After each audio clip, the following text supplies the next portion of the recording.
উমরে ফারুক রাদিয়াল্লাহু তাআলার কদমের মধ্যে সন্তানকে ধরে নিয়ে চলে আসলেন এক বৃদ্ধা। মনে রাখবেন ওয়াজ, বৃদ্ধা বলে, আমিনুল মুমিনিন, আমার ছেলের বিচার করা লাগবে, আমি আপনার কাছে নিয়ে আইছি বিচার করার জন্য। খলিফা হযরত উমরে ফারুক বলে, বাবা এ কি তোমার ছেলে? বলে হ্যাঁ আমার ছেলে। কয় বিচার করা লাগবে। কয় বিচারের জন্য আনছেন? কয় বাবা আমি বলে পারি না, বুড়া হয়ে গেছি, ছেলে এখন বড় অন্যায় করেছে, বিচার করতে হবে আপনার। আর আমি জানি উমরের দরবারে ন্যায় বিচার পাবো, কোনো অন্যায় বিচার পাবো না, এই জন্য আমার ছেলেকে সঙ্গে করে আনছি বিচারের জন্য। খলিফা হযরত উমরে ফারুক ডাক দিয়ে বলে, বৃদ্ধা রে, তুমি তোমার ছেলের বিচারের জন্য আনছো, কি কি অন্যায় করেছে বলো।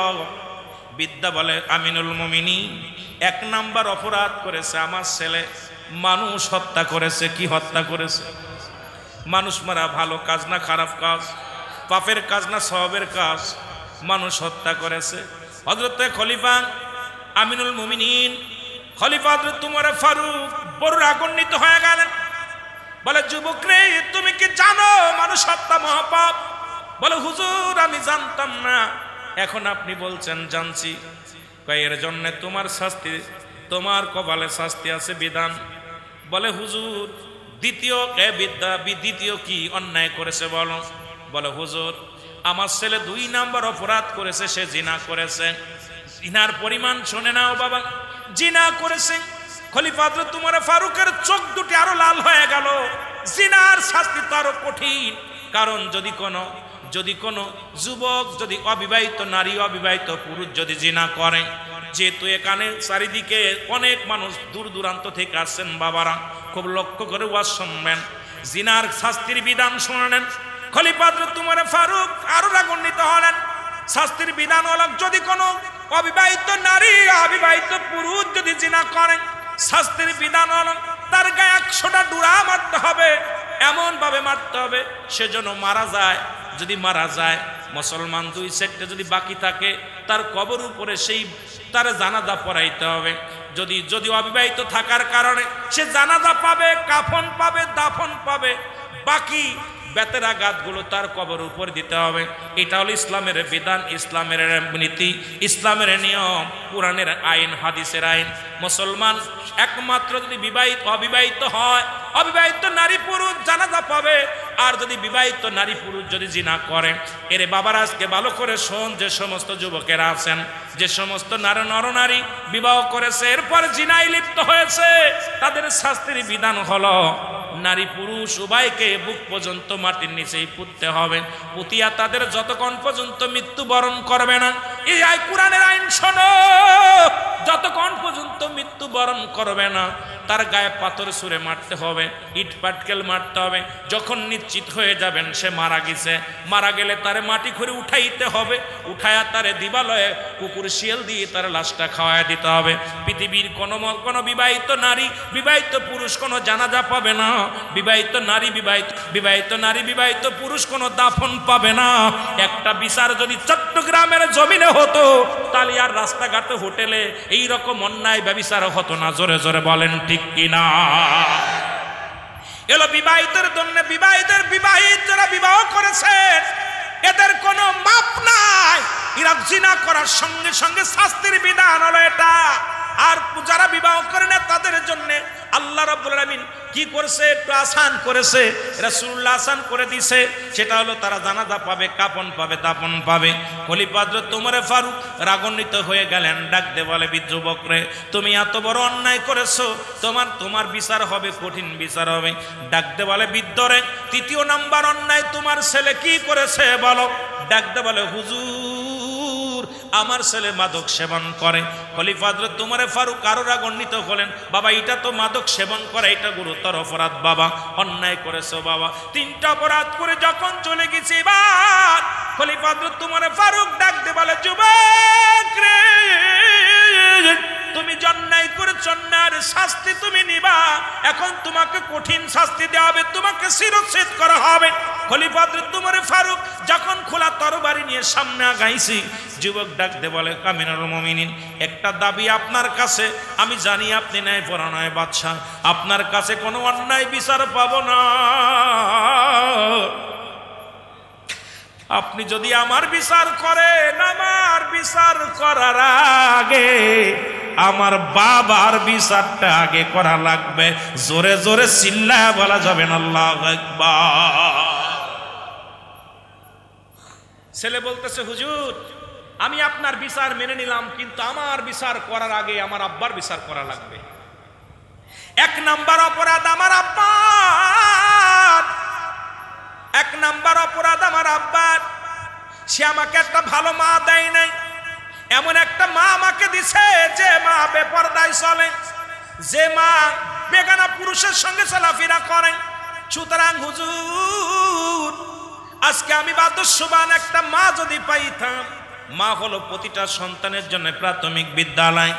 আজকে আমরা ধলা চামড়া পেয়ে পাগল হয়ে গেছি, আদর্শবান মার কথা ভুলে গিয়েছি।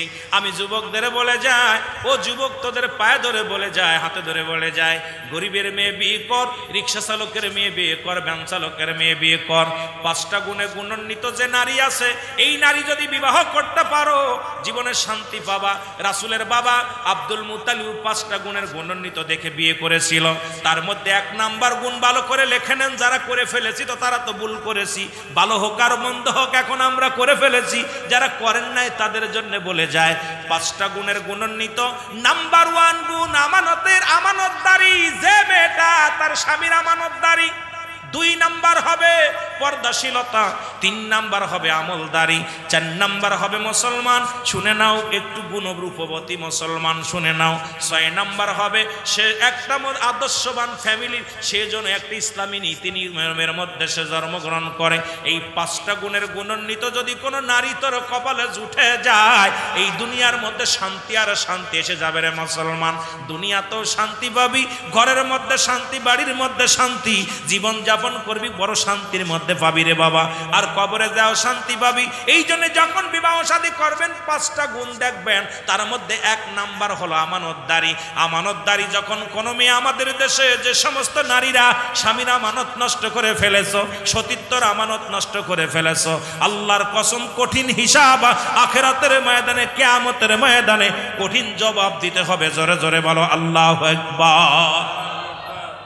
যুবক বলে হুজুর, 1 নাম্বার অপরাধ আমার আব্বার, সে আমাকে একটা ভালো মা দেয় নাই। 2 নাম্বার অপরাধ, সে আমাকে কোরআনের জ্ঞান শিক্ষা দেয় নাই। প্রতিটা বাবা মা ধরা পড়ে যাবে। ছেলে যখন ছেলে হোক আর মেয়ে হোক, মক্তবে দিয়া কিছু সূরা কিরাত শিখাইবেন, জানাজার নিয়ম শিখাইবেন, দোয়া দুরূদ শিখাইবেন। মুসলমান শুনে নেন, শুনে নেন, এগুলো শিক্ষা না দিয়া যদি দুনিয়া থেকে আপনার সন্তান রেখে মারা যান, কে দোয়া করবে? আদম আলাইহিস সালাম দোয়া করেছিলেন, রব্বানা যালামনা আনফুসানা ওয়া ইল্লাম তাগফির লানা ওয়া তারহামনা লানাকুনান্না মিনাল আদম ডাক দে বলে, রব্বে কারীম, ও আমার আল্লাহ, ও আমার রব, ও আমার প্রতিপালক, আমি জালিমদের অন্তর্ভুক্ত হয়ে গেছি, আমারে তুমি ক্ষমা করে দাও। আর আখিরি নবী কান্দে, উম্মতের জন্য কান্দে আর বলে, রব্বির রাহমহুমা কামা রব্বায়ানি সগীরা। এ আমার ভাইরা, আমার বন্ধুরা, যে কথাগুলো বলতেছি, যুবক ডাকতে বলে, হুজুর আমার কোন ইসলামের জ্ঞান শিক্ষা দেয় নাই, হারাম হালাল বুঝার জ্ঞান আমার নাই। আগে আমার বাবার বিচার করা লাগবে। 3 নম্বরে আমার একটা ভালো নাম রাখে নাই। সুতরাং অপরাধ যদি করে থাকে, আমার আব্বা জান অপরাধ করেছে, আগে আব্বার বিচার করা লাগবে। খলিফা হযরত আমিনুল মুমিনিন হযরত উমর ফারুক ডাকতে বলে, বিদ্যারে তোমার ছেলে নষ্ট হওয়ার জন্য তুমি বলে আজকে বাবার বাড়ি ঘর বেঁচে সন্তানেরা বড় ও ছোট তাহলে কিচ্ছু বলি না, একটু বড় হলে গিয়ে কিচ্ছু বলি না, ছেলে রাগ করে চলে যাবে। একটু বড় হলে চিন্তা করি ছেলে উল্টে আমারে মারবে। আজকে আমার বাড়ি আমার ঘর সব কিছু ছেলে দখল করে গাঁজা খায় মদ খায়। আজকে ছেলে অন্যায় পথে চলে রে যুবক, আমি সুন্নি ভাইদের কাছে দাবি করে যাব সন্তান ত্যায্য করে দেন। ওই সন্তান আপনার নয়, সন্তান আমানতদারি। আরে আমানতের খেয়ানত যদি আপনি করেন, আপনি যত বড় হাজি হন, যত বড় মোল্লা হন, সন্তানের কারণে আপনি জাহান্নামে যাবেন। এই দুনিয়ার মধ্যে এমন সন্তান বেনামাজি ও মুসলমান সুদখোর ঘুষখোর এই সন্তানগুলো, বেনামাজি সন্তানগুলো, হারাম করে সন্তানগুলো সন্তান পরিচয় দিয়েন না। কারণ আপনি ত্যায্য করে দেন, সমাজ ডাকিয়া ওরা মুসলমান আর তাদের জন্য মায়া করে লাভ নাই। ওই সন্তান কিয়ামতের ময়দানে আপনার বুকের মধ্যে লাথি মারবে। ডাকতে যখন ফের চলে যাবেন হাজী সাহেব আমল করে জান্নাতে যাবেন, সন্তান ডাকতে বলবে ও ফেরেশতা আমার আব্বা কই, জান্নাতে যায় ডাক দাও। ডাকতে বলবে আব্বা গো তোমার গায়ে শক্তি ছিল, তোমার সম্পদ আমি উপার্জন করেছিলে নষ্ট করেছিলাম, কোনোদিন তো বাধা দাও নাই, কোনোদিন তো তুমি আমার শাসন করো নাই। আজকে তুমি জান্নাতে চলে যাও আমাকে জাহান্নামে ফেলে। ওই সন্তান তার বাবার বুকের মধ্যে লাথি মারবে। আজকে আপনাদেরকে বলে যায় কিসের বাড়ি কিসের ঘর সব কিছু পরে থাকবে রে মুসলমান, আমি আপনি একজন থাকব না। এর বাদে তোমারে ফারুক ডাকতে বলে বৃদ্ধা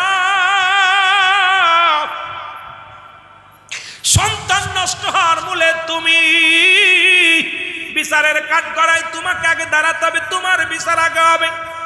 সঙ্গে সঙ্গে বৃদ্ধা বলে আমিনুল মুমিনিন আমাকে আপনি ক্ষমা করে দেন, তওবা করে দেন, আল্লাহ যেন আমারে মাফ করে দেয়।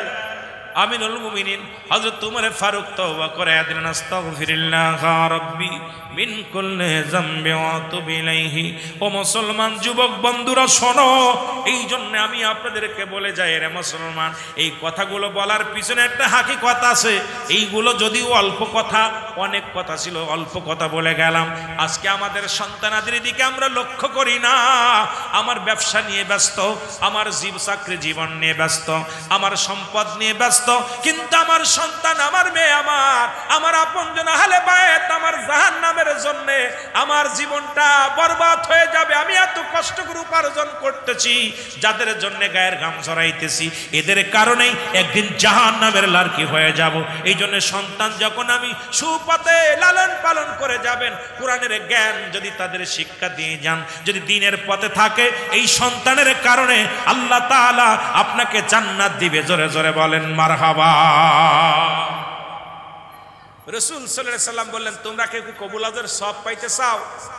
সাহাবীরা বলেন হুজুর কে বা না চায়? নবীজি বললেন তোমাদের যাদের পিতা মাতা জীবিত আছে বাড়িতে সালাম দিবা, আসসালামু আলাইকুম মা, আসসালামু আলাইকুম বাবা, তোমার আমল নামে একটা কবুল হজের সব লেখা হয়ে যাবে।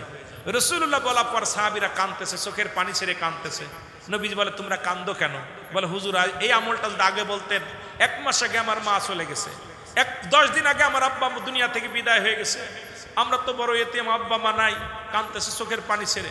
আমার নবী কয় তোমরা কি আমার মতো এতিম? আমি যখন 6 মাস আমার গর্ভে, আমার মায়ের গর্ভে 4 মাস বা 6 মাস আমার বাবা দুনিয়া থেকে বিদায় হয়ে গেছে। আমার যখন 6 বছর বয়স তখন আমার মা দুনিয়া থেকে চলে গেছেন। যখন আমার 6 বছর 6 মাস যখন বয়স আমার দাদা আব্দুল মুত্তালিব চলে গেছে। যখন আমার বয়স 9 বছর তখন আমার দাদা চাচা আবু তালিব চলে গেছে। আমার মতো এত এতিম তোমরা আসো? কেউ কি আসো? তখন আল্লাহ পাক ডাকতে বলে হাবিব যারা কাঁদতেছে তাদেরকে বলে দেন যাদের আব্বা মা নাই তারা যেন তাদের কবরের পাশে যায় যেন এই দোয়াটা করে, রব্বির রহমহুমা কামা রব্বায়ানি সগীরা। হে আল্লাহ, হে আমার রব, হে আমার প্রতিপালক, আমাদের সগীরা কবিরা গুনাহ মাফ করে দাও, আমার আব্বা মা জানা অজানা সব গুনাহ মাফ করে দাও। রব্বে কারিমের কাছে দোয়াটা চাও। তাহলে পৃথিবীর মধ্যে সেই সন্তান আমাদের রেখে যাওয়ার দরকার। 12টে মৌলবী দিয়ে দোয়া করবেন, কবুল হতেও পারে নাও পারে। আমরা 12টে মৌলবী, কিন্তু নিজের সন্তান যখন আপনার কবরের পাশে দাঁড়ায় দোয়া করবে, আপনার ছেলে আপনার মেয়ে যখন আপনার জন্য হাত উঠাবে, বিফলে যাবে না। রব্বে কারিম সঙ্গে সঙ্গে দোয়াটা কবুল করবে। জোরে বলেন মারহাবা। এই জন্যে আমি আপনাদেরকে বলে যাব, অনুরোধ করে যাব যে প্রতিটা ভাই একটা সন্তান, 2টে সন্তান যাদের যাই হয়েছে, সর্বনিম্ন তার ইঞ্জিনিয়ার বানান, ডিসি বানান, এসপি বানান, মন্ত্রী বানান, দুঃখ নাই। সর্বপ্রথম তাকে কোরআনের জ্ঞান, হাদিসের জ্ঞান কিছুটা দিবেন, যে 10টা সূরা মুখস্থ করলো, নিজের নামাজটা নিজে আদায় করতে পারে, 2-4টা হাদিস মুখস্থ করলো, যা দ্বারা সে জীবনযাপন করতে পারে। আপনার নামাজের ইসলামের বিধানটা শিক্ষা দিবেন, যা দ্বারা সে জীবন পরিচালনা করতে পারে। এটুকু শিক্ষা দেওয়ার পর সে বাংলা লাইন, ইংরেজি লাইন পড়ালেখা করুক, সে ইঞ্জিনিয়ার, ডিসি, এসপি, মন্ত্রী যাই হোক, তার দ্বারাই খারাপ কাজ করা সম্ভব হবে না। কারণ এই ইসলামের জ্ঞান না থাকার কারণে আজকে দুর্নীতি বাড়ছে। জোরে বলেন ঠিক কিনা? আরো জোরে বলেন ঠিক কিনা? মোহব্বতের সঙ্গে দুরূদ শরীফ পড়ুন। আল্লাহুম্মা সাকুই 12টা বেজে গেছে, 12টা পারে।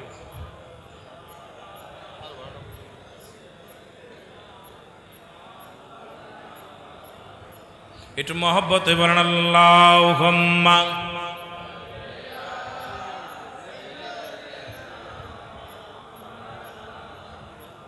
ওয়ালা আলি সাইয়্যিদিনা। এ ভাইরা আমার, বন্ধুরা, ভাই বললেন একটু, আবার মাঝখানে একটু ফুসা দিলেন। নামাজ তো প্রথমেই শুরু করেছি নামাজ দিয়া, আল্লাহ রাত শুরু করেছে নামাজ দিয়া, দিন শুরু করেছে নামাজ দিয়া। সুবহানাল্লাহ বলেন আরো জোরে। রাতে শুরু হলো মাগরিব, বান্দা দিনে শুরু হলো মুসলমান ফজর। তাহলে রাত আর দিন যদি শুরু করতে হয়, রাত শুরু করলো নামাজ লাগবে, দিন শুরু করলো নামাজ লাগবে। জোরে বলেন ঠিক কিনা? আর একটু জোরে বলেন ঠিক কিনা? রাসূল নামাজকে কত গুরুত্ব দিছে। আমার রাসূলুল্লাহ এক ওয়াক্ত নামাজ যদি কোনো ব্যক্তি কাজা যায়, 80 হুতবা পরিমাণ জাহান্নাম। কত হুতবা? যারা বলেন কত হুতবা? 80 হুতবা পর্যন্ত জাহান্নাম। যার এক হুতবা এক পরিমাণ হলো 2,88,00,000 বছর। কত বছর? যারা বলেন কত বছর? এক হুতবা পরিমাণ হলো 2,88,00,000 বছর। তাহলে আপনার জীবন থেকে, আমার জীবন থেকে কত নামাজ ছুটে গেছে। এই নামাজের হিসাব যদি করতে হয় রে মুসলমান, রাসূল বললেন যদি কোনো ব্যক্তি 5 ওয়াক্ত নামাজ, 5 ওয়াক্ত সালাত সময় মতো মতো আদায় করতে পারে, আমি নবী তার হাত ধরে জান্নাতে নিব। এখন রাসূলুল্লাহর সঙ্গে জান্নাতে যেতে চান কে কে? একটু হাত দুখানা তুলে দেখা। আস্তে আস্তে বইয়া থাক। আমিন বলেন, আমিন বলেন।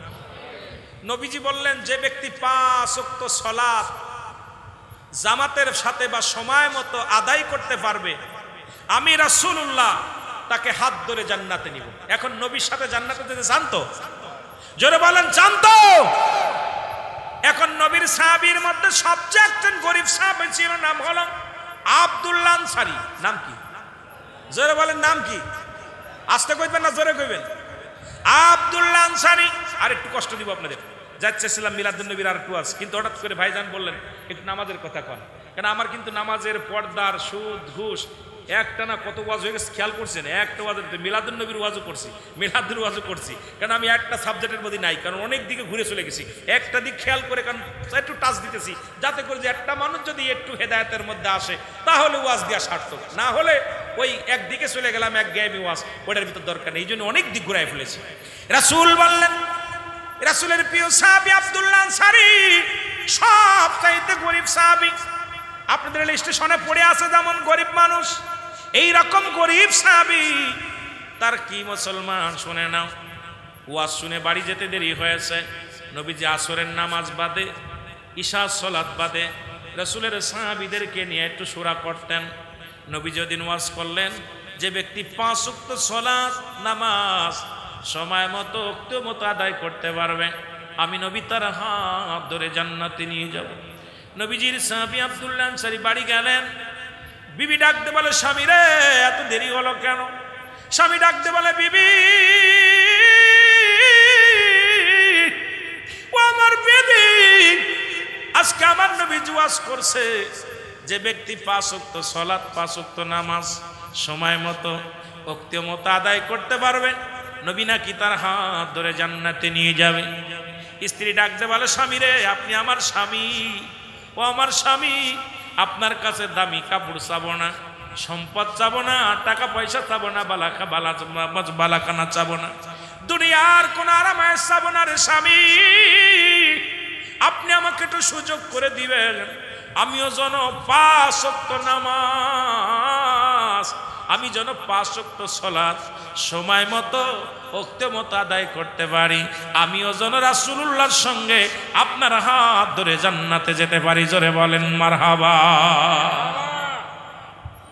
আমাদের বউরা কয় ব্যবসায়ী বার লাভ হয়েছে, ব্যবসায়ী ভাইদের বলে, ব্যাপারীরা বলে আজকে এবার ফলে লাভ হয়েছে কত, কয় 10 লাখ, আমার 1 লাখ 5 লাখ টাকা দেওয়া লাগবে, সোনা দানা দেওয়া লাগবে। আর সাহাবীদের বিবি বলতেছে স্বামী কিচ্ছু চাই না, আপনার কাছে কিচ্ছু চাই না, আমাকে একটু সুযোগ দিবেন, যেহেতু আপনি আমার স্বামী, আপনিই পারেন আমার নামাজের জন্য তাগিদ দিতে, সুযোগ দিতে, আমি যেন 5 ওয়াক্ত নামাজ সময় মতো ওক্ত মতো আদায় করতে পারি। আমার নবীজি নামাজ আদায় করে প্রতিনিয়ত সালাম ফিরে আসসালামু আলাইকুম ওয়া রাহমাতুল্লাহ, আসসালামু আলাইকুম ওয়া রাহমাতুল্লাহ। নবী তাকা দেখে নবীর সাহাবী আনসারী নাই রে, নবীর সাহাবী আনসারী নাই। রাসূলুল্লাহ বলেন আমার সাহাবীরা রে, আমি দেখলাম আমার আনসারী নামাজে আসলো, জামাতে আসলো, কিন্তু সালাম ফিরে আমার আনসারীরে দেখতে পায় না, কারণটা কি? সাহাবীরা বলে হয়তো হুজুর বাড়ির টেনশনে পড়েছে, কোনো ঝামেলায় পড়েছে। আমার নবী কয় না, আমি নবী নিজেই সংবাদ নিব, খবর নিব, আমার আনসারী কেন কেন দৌড়ে বাড়ি চলে গেছে, খবর নিব। রাসূলুল্লাহ নিজেই চলে গেলেন বাড়িতে, যে সালাম দা আসসালামু আলাইকুম আলাল বাইত, আসসালামু আলাইকুম আলাল বাইত, আসসালামু আলাইকুম আলাল বাইত, 3বার সালাম দিলেন, উত্তর আসলেন না, 3 বারের একবার উত্তর আসলেন না। নবী মনটা বড় খারাপ হয়ে গেল, রাসূলুল্লাহ মনটা বড় কষ্ট পায়া, মনে কষ্ট পায়া ফিরে চলে আসলেন। আনসারী পিছন থেকে সালাম দেয়, ওয়ালাইকুম আসসালাম ইয়া রাসূলুল্লাহ, ওয়ালাইকুম আসসালাম ইয়া হাবিবাল্লাহ, ওয়ালাইকুম আসসালাম ইয়া রাহমাতাল লিল আলামিন। আল্লাহর নবী ডাক দেবেন আনসারী,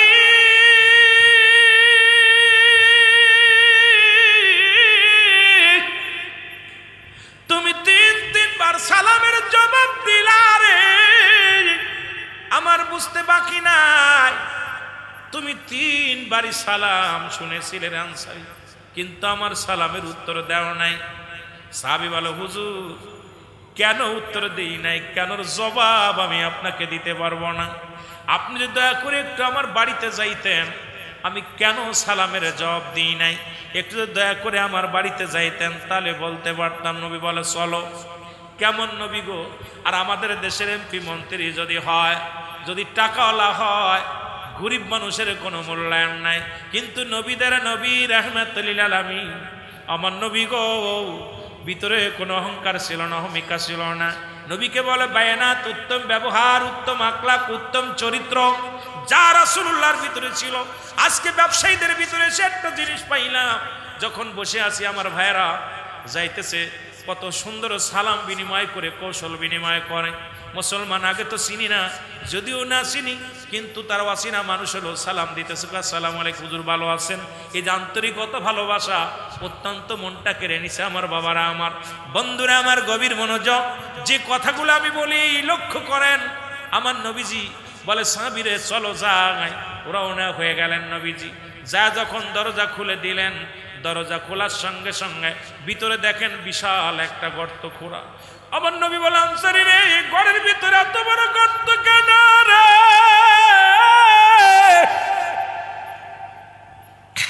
এত বড় গর্ত কেন খোঁড়া? আনসারী বলে নবী গো, মায়ার নবী,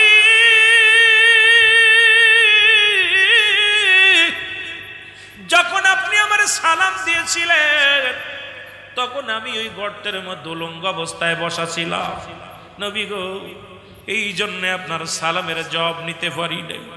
আমার নবী বলে আনসারী রে, তুমি কি বলতে চাও? বলে ইয়া রাসূলুল্লাহ, ইয়া হাবিবাল্লাহ, যখন আপনি আমাকে সালাম দিয়েছিলেন তখন আমি উলঙ্গ অবস্থায় গর্তের মধ্যে বসেছিলাম। নবী গো, আপনি সেদিন ওয়াজ করলেন যে ব্যক্তি 5 ওয়াক্ত নামাজ, 5 ওয়াক্ত সালাত সময় মতো আদায় করতে পারবে, আপনি তার হাত ধরে জান্নাতে নেবেন। নবী গো, মায়ার নবী, এই ওয়াজটা আমি বাড়ি আইসা বলি আমার বিবিরে, আমার বিবি আমার হাতটা ধরে ডাকতে বলে, স্বামী আপনার কাছে দামি কাপড়, টাকা পয়সা, ধন সম্পদ কিচ্ছু চাই না, আপনি আমাকে একটু সুযোগ করে দিবেন, আমিও যেন 5 ওয়াক্ত সালাত আদায় করে আপনার হাত ধরে মদিনাওয়ালার সঙ্গে জান্নাতে যেতে পারি। এ আমার নবী, আমার দয়াল নবী, আমরা স্বামী স্ত্রী মিলে মাত্র একখানা কাপড়, যখন মসজিদে আযান পড়ে যায়, ইয়া রাসূলুল্লাহ, ইয়া হাবিবাল্লাহ, যখন মসজিদে আযান দেয়, আমার বিবি উলঙ্গ অবস্থায় গর্তের মধ্যে বয়া থাকে, আর আমি কাপড়খানা পরে ওযু করে মসজিদে দৌড়ায় চলে যায়, নামাজ শেষ করে চলে আসি। আজকে নামাজ শেষ করে বাড়িতে আসিয়া, ইয়া রাসূলুল্লাহ, ইয়া হাবিবাল্লাহ, আমি গর্তের মধ্যে ঢুকে যখন কাপড়খানা খুলে আমার বিবিরে দিয়েছিলাম, আমার বিবি নামাজে ছিল, আর আমি উলঙ্গ অবস্থায় বসে থাকার কারণে আপনাকে সালাম দিতে পারি নাই। আমার নবী চোখের পানি ছেড়ে ডাক দিয়ে বলে, আনসারী রে, তুমি কি শুনাইলা রে? তুমি আমারে কি শুনাইলা? এক কাপড়ে স্বামী স্ত্রী দুজন নামাজ তোমরা আদায় করো। আমি নবী ওয়াদা করলাম, আমি নবী ওয়াদা করলাম, কথা দিলাম রে, কিয়ামতের ময়দানে তোদের স্বামী স্ত্রী দুজনকে হাত ধরে আমি নবী জান্নাতে নিয়ে যাব। আরে এক কাপড়ে যদি নবীর সাহাবীরা স্বামী স্ত্রী নামাজ পড়তে পারে, আজকের রেল স্টেশনে যত বড় পাগল হোক, গরিব হোক, প্রত্যেকেরই 3 থেকে 4 টুকরা কাপড় আছে। এই চট্টগ্রামে যারা ভিক্ষা করে খায় তাদের 2-4 কেন কাপড় আছে। নামাজের কোনো ওজর চলবে না। নবীর গরিব সাহাবী যদি এক কাপড়ে স্বামী স্ত্রী নামাজ আদায় করতে পারে, তাহলে এই চট্টগ্রামের জমিনে এমন কোন গরিব নাই যার একখানা কাপড় আছে। আমার মন বলে, যত বড় গরিব হোক তার 2-4টে টুকরা কাপড় আছে কি না? জোরে বলেন, আছে কি না? রাসূলের সাহাবী এক কাপড়ে স্বামী স্ত্রী নামাজ পড়ছে। স্বামী খুলে দিছে, স্ত্রী পড়ে নামাজ পড়তে দাঁড়াইছে, স্ত্রী খুলে দিছে, স্বামী নামাজ দাঁড়াইছে। আর আপনাদের এই চট্টগ্রামের জমিনে এখন নামাজের আপনার আপনি ওজোর দেওয়ার মতো আমি পথ পেতেছি না। বাংলাদেশে আমার মনে বলে না যে বাংলাদেশে এমন কোন গরিব আছে যার এক টুকরা কাপড় আছে। কথা বলেন, আছে না? আছে? নাই। এই তাবুর মধ্যে যারা আছে দেন, খোঁজ নিয়ে দেন, যারা যে তাবু টানা টানা শুয়ে আছে না, ওদের যায় দেখ 4-5টা কাপড় আছে। যারা বলেন ঠিক কিনা? নামাজ যেহেতু প্রতিটা নরনারীর জন্য নামাজ ফরজ, ফরজ সাবাল্লিকার জন্য, নাবাল্লিকার জন্য নয়। নাবালক নাবাল্লিকার জন্য না, সাবাল্লক সাবাল্লিকার জন্য নামাজ ফরজ। এই নামাজ আদায় করার দরকার আছে কিনা? আরো যারা বলেন আছে কিনা? আমরা সালাত আদায় করতে চাই কি চাই না? আরো যারা বলেন চাই কি চাই না? আমি যে কথা বলেছিলাম, একটু কথা আপনাদেরকে বলে যাই।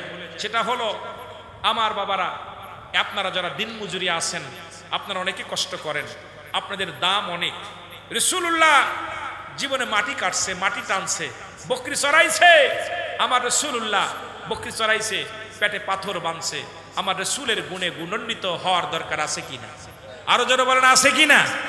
আজকে আমরা যারা ধন সম্পদের মালিক হয়েছি, আল্লাহ আমাদেরকে যেন গরিবের হক আদায় করে যেতে পারি, আল্লাহর গোলামি করে যেতে। যারা গরিব আছি আমরা যেন আল্লাহর গোলামি থেকে বাঁচতে পারবো না। কারণ কালেমা, নামাজ, রোজা, হজ, যাকাত, কালেমা সবার জন্য বাধ্য। যারা বলেন ঠিক কিনা? না গরিবের জন্য বাদ? কথা বলেন। গরিবের জন্য কি মাপ? বড় লোকদের জন্য? কালেমা সকলের জন্য পড়তে হবে। যারা বলেন ঠিক কিনা? এরপরে কালেমা, নামাজ, এরপরে কি? যারা বলেন 2 নাম্বার কি? একটু জোরে বলেন না। নামাজ। নামাজ কি খালি বড় লোকের, গরিবের জন্য না? বড় লোকের জন্য? কাদের জন্য? সবার জন্য। বলেন যা, কার জন্য? গরিবদের জন্য মাপ। যেটা বলেন মাপ, গরিবের জন্য মাপ নাই। এক কথায় সাবাল্লক সাবাল্লিকা হয়ে গেলেই তার উপরে নামাজ ফরজ। যদি কেউ সফর করে, 4 জায়গা 2 আপনার এখানে মাফ করছে, বয়া দাঁড়ায় পড়ো, দাঁড়ায় না পড়ো, বয়া পড়ো, বয়া না পড়ো, শুয়ে পড়ো, শুয়ে না পড়লে সারাই পড়ো। কারণ নাম পুরুষের জন্য কোনো মাপ নাই, মহিলাদের জন্য আল্লাহ মাফ করছে। মহিলাদের জন্য আল্লাহ মাফ করছে, পুরুষের জন্য কোনো মাপ নাই। আমার বাবারা, নাম্বার 3 কালেমা, নামাজ, রোজা। রোজা, রোজা কি বড় লোকের জন্য না গরিবের জন্য? জোরে বলেন। সবার জন্য। আরো যারা বলেন কাদের জন্য? 2টা জিনিস আছে ধনীদের জন্য। 1 নাম্বার হলো হজ, 2 নাম্বার যাকাত। জোরে বলেন ঠিক কিনা? এই দুইটা কাদের জন্য? জোরে বলেন। ধনীদের জন্য। সেই ধনী কারা? নেশাব পরিমাণ মালের মালিক যারা। এখন মাসালাগত আলোচনা অনেক দরকার থাকে, তবুও সময় যেহেতু পাই না বলতেও হয় মাঝে মাঝে। কিন্তু এই মাসালাগত হলো নেশাব পরিমাণ মালের মালিক, সেটা কোন পরিমাণ? 7.5 তোলা স্বর্ণ, 52 তোলা রূপা, 52.5 তোলা রূপা। এখন আমার দেশে এক কথায় 7 ভরি সোনা আর 52 আপনার ওই এই 52 তোলা রূপা, এটা এই দাম আমাদের অধিকাংশ বাড়ির মানুষেরই হয়ে গেছে। প্রায় অধিকাংশ মানুষ যারা মোটামুটি মধ্যবিত্ত ফ্যামিলি, তাদের এখন এই নেশাব পরিমাণ মালের মালিক আমার মন বলে বাংলাদেশে প্রায় 70% মানুষ আছে। যদি বলেন ঠিক কিনা, প্রায় 70%। যদিও আপনারা খুঁজে দেখবেন এই মালের কিন্তু মালিক কিন্তু খালি ধনীর বড় খালি গড় দরজা হলেই হবে না। মনে করেন ওর মনে 10 তলা বাড়ি আছে, ওর মালিক হয়েছে, আমি হই নাই। কিন্তু খুঁজে দেখবেন আপনার মালামাল সব দিয়া আপনি সব পরিমাণ মালের মালিক যদি হন, আপনার উপরেও জাকাত, সেটা হলো আপনার 102 টাকা, শতকরা 2.5 টাকা। এইটা যদি আপনার বছর শেষে যে টাকাটা থাকবে, যে অর্থ থাকবে, এটার আপনি হিসাব করে আপনি জাকাত না দিলে আপনার সমস্ত মালামাল আপনার কি হয়ে যাবে? আপনার জন্য জায়েজ হবে না, এটা আপনার জন্য হারাম হয়ে দাঁড়াবে, এটা আপনার জন্য গজব ডেকে আনবে। জোরে বলেন ঠিক কিনা, আর একটু জোরে বলেন। এইটা যদি আমরা ইনসাফ পরিমাণ যদি মাল, নেশাব পরিমাণ মালের মালিক হলে ইনসাফের বিনিময়ে যদি ইনসাফ, মনের ইনসাফ দিয়া যদি আমরা মাপকাঠি দিয়া যদি মানুষের মাঝে দিতে পারি, আমার দেশের মানুষগুলো দরিদ্র খাতা থেকে চলে আসবে, কেটে যাবে। আমার দেশের মানুষ শান্তিতে বাস করতে পারবে। জোরে বলেন ঠিক কিনা, আর একটু জোরে বলেন ঠিক কিনা। সুতরাং 12:30 বাজতে চললো, আমি আর আগাবো না আপনাদের কষ্ট দিয়ে, যেহেতু দূর দূরান্ত থেকে আসছেন। আল্লাহ বাসায় রাখলে ঈদে মিলাদুন নবীর মাহফিল, আমরা রসুলকে ভালোবাসাই হলো মাপকাঠি, রসুলকে ভালোবাসা। একটা হলো ঈমান, একটা হলো আমল। সর্বোপরি একটা কথা আমি আপনাদেরকে বলে আমরা কিয়ামে যাব। নাম্বার 1, মানব জীবনের অমূল্য সম্পদের নাম হলো ঈমান। মানুষের অমূল্য জীবনের সম্পদের নাম কি? আরো জোরে বলেন। ঈমান। আর ব্যক্তির জীবনের অমূল্য সম্পদের নাম হলো রূহ। ব্যক্তির জীবনের অমূল্য সম্পদের নাম জোরে বলেন না কি? রূহবিহীন কোনো বডির মূল্য নাই। দেখতে ভালো, রূহটা নাই, বডির কোনো মূল্য নাই। হাত নাই, পা নাই, চোখ নাই, তবুও মূল্য আছে, ঠিক কিনা?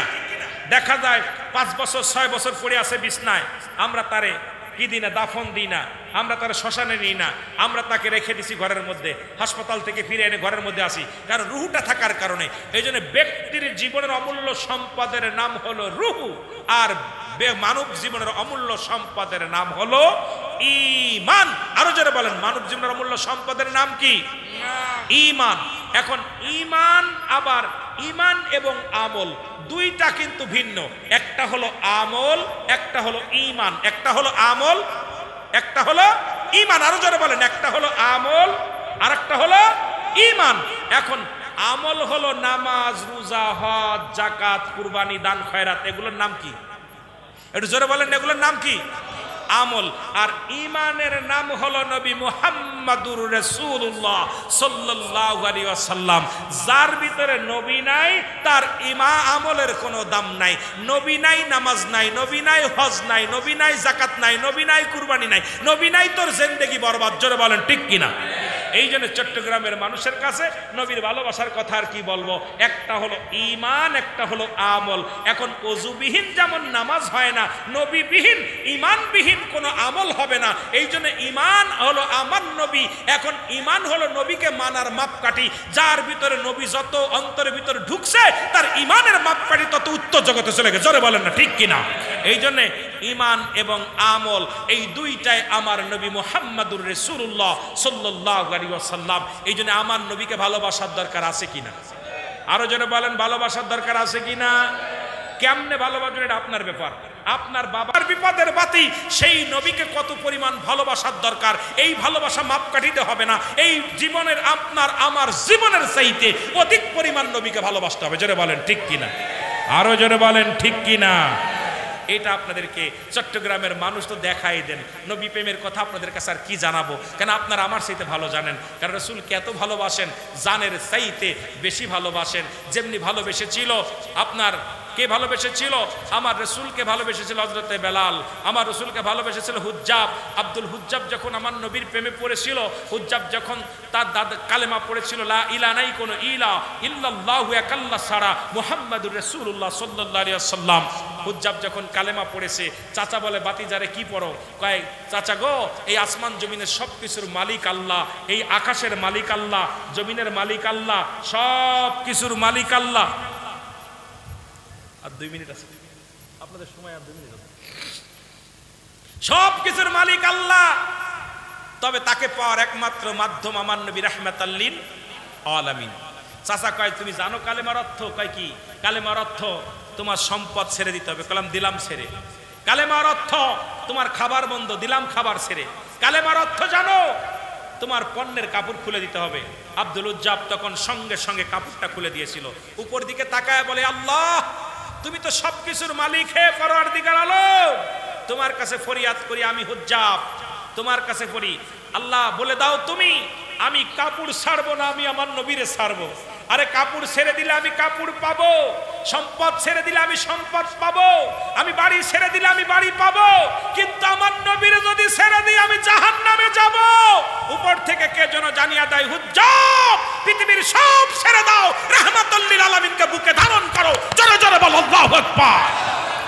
আব্দুল উজ্জাব চক্ষু বন্ধ করে পণ্যের কাপড়টা খুলে দিছে, পণ্যের কাপড়টা খুলে দিছে, দৌড়ায়া দৌড়ায়া চলে গেছে। মাকে যে বলে মা, ও মা, মা দেখে 18 বছরের যুবক পণ্যে কাপড় নাই। মা ভিতরে চলে গেছে, মা গো আমাকে এক টুকরা কাপড় দাও। বলে বাবা আমার তো কোনো সন্তান ছিল না। কয় মা গো আমার বাবার নাম অমুক, আমার দাদার নাম অমুক, আমার চাচার নাম অমুক, আমি তোমার হুজ্জাব, যখন আমি জন্ম নিলাম আমার বাবা মারা গেল, তুমি অন্য পুরুষের সঙ্গে বিবাহ বন্ধনে আবদ্ধ হয়েছো, মা গো আজকে তুমি আর কাছে একটু কাপড় চাই। সঙ্গে সঙ্গে মা ভিতর থেকে এক টুকরা কাপড় দিছে, কাপড়টার সঙ্গে সঙ্গে পণ্যের ভিতর মোসর দিয়া দোষ শুরু করেছে। এখন মা বলতেছে পিছন থেকে, বাবা হুজ্জাব একটু তাকা, তোকে ছোট্ট রেখে এসেছিলাম, আজকে তোর বয়স 18 বছর, আমি তোকে একটু নয়ন ভরে দেখবো, একটু তাকায় দেখ। হুজ্জাব বলে মা এই পৃথিবীর মধ্যে সব হারাইলে পাবো, কিন্তু আমার নবীর কদম ছাড়লে আমি কিচ্ছু সব হারাই ফেলবো। মাগো বেঁচে থাকলে দেখা হবে, আমি আমার রসুলের কদমে যেতেছি। হুজ্জাব দৌড়াইতেছে, আমার রসুলের কদমে চলে গেছে, আমার রসুলের কাছে যা বেউসে জমিনের মধ্যে পড়ে গেছে। আমার নবীজির সাহাবীরা হুজ্জাবকে টেনে হিসে রসুলের কদমে নিয়ে গেছে।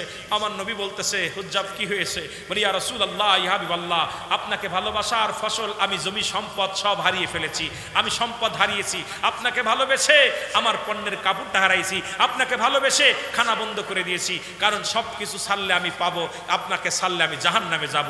আমার নবী ডাক দিয়া বুকের ভিতর টান দে করে, হুজ্জাব আয়, আজ থেকে আমি তোর নাম রাখলাম আব্দুল হুজ্জাব। রসুল কালেমা পড়ায় দিছে। এই জন্য পৃথিবীর মধ্যে আমার রসুলকে যারা বাদ দিয়ে, এক কথায় আপনারা কাফের দেখছেন, কিন্তু আল্লাহ কাফের দেখেন নাই। আমিরুল আমিন সিদ্দিকীর ফতোয়া হলো, এই পৃথিবীর মধ্যে যারা রসুলকে বাদ দিয়ে আল্লাহকে পাইতে চায়, এরা হলো আল্লাহওয়ালা কাফের, আল্লাহওয়ালা কাফের, আল্লাহওয়ালা কাফের। যেমন বাবাকে বাদ দিয়ে সন্তান পাইতে চায় কোনো মেয়ে, এরা জারজ সন্তান, তদ্রূপ আমার নবীকে বাদ দিয়ে যারা আল্লাহকে পাইতে চায়, এরা হলো আল্লাহওয়ালা কাফের। জোরে বলেন ঠিক কিনা? কথা বোঝেন? কথা ক্লিয়ার? কারণ আল্লাহকে পাইতে হলে আমার রসুল লাগবে আগে, আর রসুলকে মাইনাস করে যারা আল্লাহকে পাইতে চায়, এই জামানার আল্লাহওয়ালা কাফের তারা। আল্লাহওয়ালা কাফের অভাব নাই, তাদের দাড়ি টুপি জুব্বা পাগড়ি সব আছে। আমি আপনারা জানেন আজ 3 বছর আগে একটা গজল গেয়েছিলাম, যার জন্য সারা বাংলাদেশে আমাকে কাফের উপাধি দেওয়া হয়েছিল, আমার নামে মামলা মোকদ্দমা কত কিছু হলো।